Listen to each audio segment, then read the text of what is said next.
Welcome back. You're watching Newslink. Now, will we see the beginning of a new era, or will the president hold on to his position within the ruling party? Which way will the scales tip as the ANC is set to elect its new top structure at the party's upcoming National Elective Conference? President Cyril Ramaphosa and former Health Minister Zweli Mkhize are going head-to-head for the position of president. But how will it play out, and what remains to be seen? Well, we've got political analyst Sandile Swana, who joins me now to answer that question and a lot more. Very good morning to you, Sandile, and no doubt a very interesting political playing field that we are in at the moment. Let's set aside what we're seeing happening with what's in the Free State and the factions that have been created there with the parallel conference. Your view on what is set to happen in the next few weeks, given the nomination list that was announced earlier by former President Kgalema Motlanthe and the direction that we can anticipate to be taken at the Elective Conference in a few weeks? Let me say, first of all, the nominations process qualifies one to be a candidate on the ballot paper. But when you look into the past, for instance, the previous conference, it was not necessarily the candidate with the highest nominations that won the actual seat in the conference. So having good nomination figures is not an indication that you are actually going to win the election in the conference. The second thing to consider is that regardless, even the person who got the highest number of votes, Cyril Ramaphosa, it didn't get more than 50% of the actual possible votes in the conference. So we must treat the nomination process as a nomination process, and we'll welcome those who got the highest numbers, but a lot of work needs to be done. And in the ANC, loyalties can shift within hours as people weigh their positions and the benefits they can get out of the process. I suppose the other question pertains to policy positions.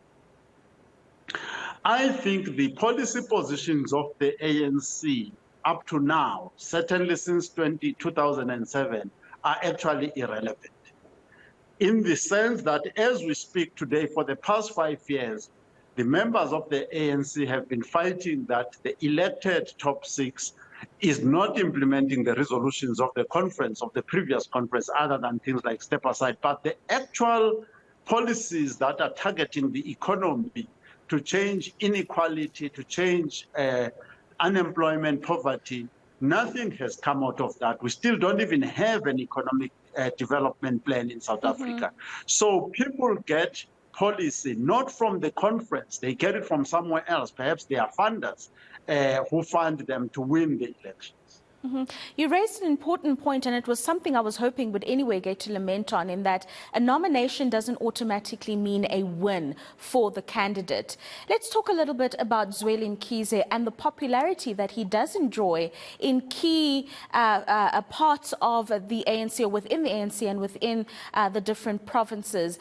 What do you make of him as a candidate and his viability as someone who could actually take up the position post the elective conference in a few weeks? The viability of Zweli Mkhize as a candidate is strictly reliant right now on the alliances he will be able to forge in the remaining period before the conference starts. On his own, he is not going to win the conference. He will win it because he is able to sway important allies to his favor. On a pound-for-pound basis, if you take Zweli Mkhize and Cyril Ramaphosa and you put them on the table, there is no one who is better than the other one. It could even be that operationally Zweli Mkhize is more competent than Cyril Ramaphosa. Other than that, both of them face significant scandals that the opposition parties, which are possible allies in the case of a coalition, are very worried about. Yeah, and some other things to be worried about, Sandile, is what we are seeing unfolding currently in the Free State. I mean, we'll engage our reporter Maloko Moloto in a moment, but your view in these provincial disputes, as big as they are now, there's a parallel conference, as we've just reported on this morning, being held in the province. Your view on how that impacts the credibility of the overall gathering that we see in December?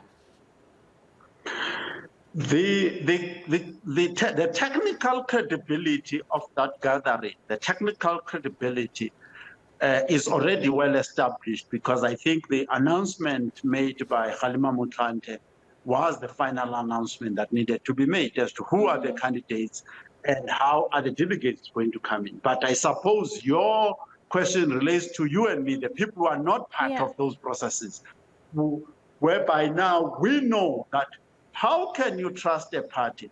2017, they said they are going to sort out the branch and the membership system. 5 years later, they still do not know if we are going to see what this conference is about, these parallel conferences are about. It means we don't know who the legitimate members are, who the legitimate branches are, and the branches and the members themselves, they don't want to acknowledge whether they are legitimate or illegitimate. So it's a street fight in the African National Congress. It has been a street fight in the Western Cape, in the Western Cape, and in Free State of late in these last minutes. But it was street fights across many provinces in the build-up to the 7th of November.